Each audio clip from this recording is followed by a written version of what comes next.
94 medical camps organise చేసిన దీనికి ఇది ఇంకొక ఈ డేంజర్ ఇలా కంటిన్యూ అవుతుందా లేదని చూస్తుంటే ఖచ్చితంగా తగ్గుముఖం పడుతుంది.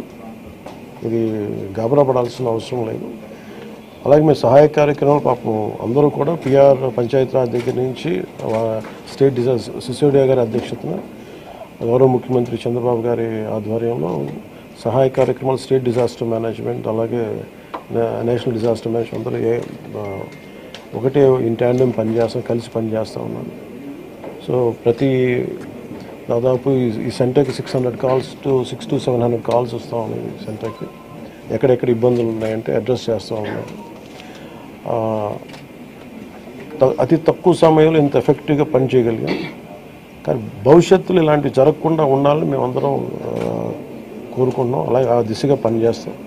ఇది ఒక రోజుతో కాకుండా ఇది రాత్రంతా పాపం సిసోడియా గారు కానీ అందరు కానీ ప్రతి పంచాయతీరాజ్ కానీ అందరూ ఈ డిజాస్టర్ మేనేజ్ ప్రతి ఒక్కరి కాల్ సెంటర్స్లో ఉన్నవాళ్ళు మొత్తం అందరూ రాష్ట్ర యంత్రాంగం మొత్తం ఆల్మోస్ట్ ప్రతి ఒక చిన్నపాటి ఏరియా కూడా ఒక ఐఏఎస్ ఆఫీసర్ని పెట్టి సహాయ కార్యక్రమాలని ముందుకు తీసుకెళ్తా ఉన్నాం.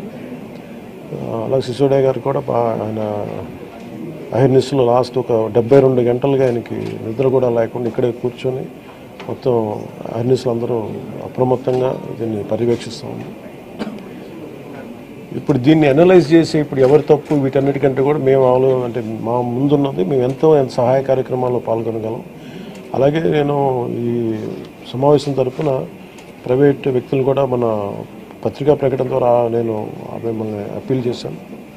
ఈ రోజున మొత్తం రాష్ట్ర హితువు కోరుకున్న ప్రతి ఒక్కరూ 3 పార్టీల వ్యక్తులు మద్దతుదారులు అందరూ కూడా మనందరం ఇలాంటి ప్రకృతి విపత్తులు వచ్చినప్పుడు అందరం కలిసి మనం ముందుకు తీసుకెళ్ళాలి. రాష్ట్ర ప్రభుత్వం నుంచి కొత్తగా ఏర్పడ్డ ప్రభుత్వం మనం ముందుకు తీసుకెళ్తా ఉన్నాం. అలాగే మీ వంతు సహాయం కూడా మీరు చేయమని కోరుకుంటా ఉన్నాను. అలాగే నా సైడ్ నుంచి కూడా ఈ ప్రత్యేకించి రాష్ట్ర సీఎం రిలీఫ్ ఫండ్కి 1 కోటి రూపాయల నిధుల్ని నేను చంద్రబాబు గారి రాష్ట్ర ముఖ్యమంత్రి నిధికి నేను విరాళంగా ప్రకటిస్తున్నాను. ఈ సహాయ కార్యక్రమాలకి చిన్న ఒక పూర్తి స్థాయిలో ఏమాత్రం వాళ్ళకి వచ్చినా కానీ నాకు చాలా ఆనందం కలుగుతుంది. ఆ దిశగా రేపు కలిసి వారికి అందజేస్తున్న చెక్ ఒకటి. అలాగే ఈ పరిస్థితుల్లో ఒక చిన్న అనాలిసిస్ ఏంటంటే రీహాబిలిటేషన్కి షిఫ్ట్ చేయబడ్డ వారు 42,000 మంది. నిన్న మెసేజ్ కూడా పెట్టాను. ఆర్బీ రోడ్స్లో కూడా దాదాపు 1,808 కిలోమీటర్లు డ్యామేజ్ అని ఒకటి కరెక్ట్ చేసుకోవాలి, దాన్ని దృష్టి పెడుతున్నాం. అలాగే 188 బోట్స్ యాక్షన్లో ఉన్నాయి, దాదాపు 5 హెలికాప్టర్స్. అలాగే గజేతగాళ్ళు దాదాపు 283 మంది సహాయ కార్యక్రమాలు పాల్గొన్నారు. దాదాపు 3 లక్షల ఫుడ్ ప్యాకెట్స్ సప్లై చేశాం.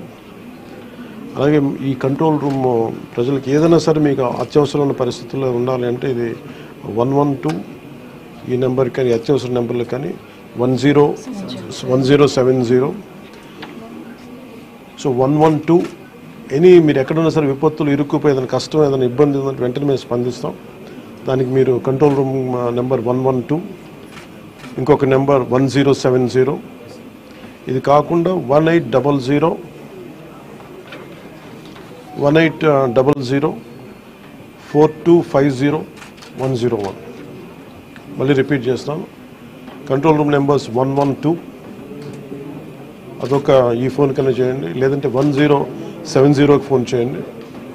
ఇది కాకుండా 3వ నెంబర్ 1800 425 0101. మీరు ఈ కంట్రోల్ రూమ్కి చేసిన మీకు ఏ సహాయ కార్యక్రమం ఎక్కడున్న విపత్తులు మీరు ఇరుక్కుపోయినా కానీ మేము వెంటనే తక్షణంగా స్పందిస్తాం తెలియజేసుకుంటే. అలాగే దాదాపు 80 కోట్ల రూపాయలని జిల్లాలకి ఈ రిలీఫ్ అండ్ రీహాబిలిటేషన్కి విడుదల చేయడం జరిగింది.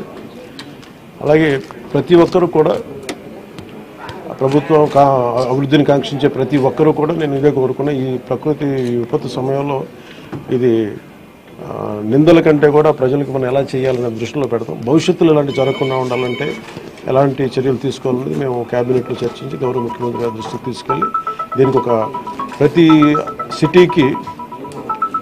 ప్రతి సిటీకి ఒక మాస్టర్ ప్లాన్ తయారు చేయాలి. ఫ్లడ్ మేనేజ్మెంట్కి ఒక మాస్టర్ ప్లాన్ ఉండాలి. అందుకని ఆ దృష్టిలో పెడతాం భవిష్యత్తులో. Thank you.